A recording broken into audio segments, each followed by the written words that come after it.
আচ্ছা, তারপর 7 নম্বর বলেছে দুটি সরল দোলকের দৈর্ঘ্য যথাক্রমে এল ও থ্রাইসেল হলে দ্বিতীয় দোলকের দোলনকাল 3 সেকেন্ড হলে প্রথম দোলকের দোলনকাল কত? তো আসলে সরল দোলকের ক্ষেত্রে আমাদের ফর্মুলাটা কি ছিল?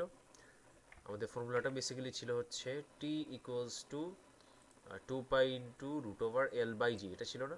যে T equals to 2 pi times root over L by G. তাহলে এখান থেকে আমি দেখতে পাচ্ছি টাইম এবং এলটা হচ্ছে প্রপোর্শনাল টু দ্য রুট, তাই না?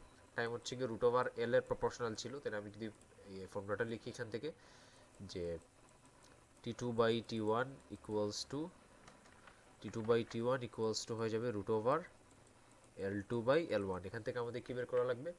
আমাদেরকে বের করতে হবে প্রথম দোলকের দোলনকাল, অর্থাৎ T1 বের করতে হবে আমাদেরকে, তাই না?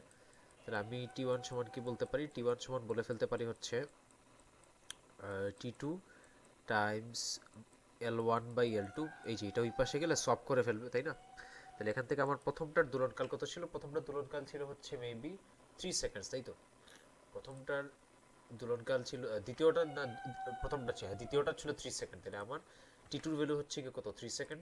3 বসবে এখানে ইনটু L1 কত ছিল আমার? L1টা ছিল হচ্ছে, এখান থেকে আমরা যদি খেয়াল করি, প্রথমটার ছিল L, দ্বিতীয়টার ছিল ত্রাইসেল, তাই তো? তাই না? এটাই তো ছিল।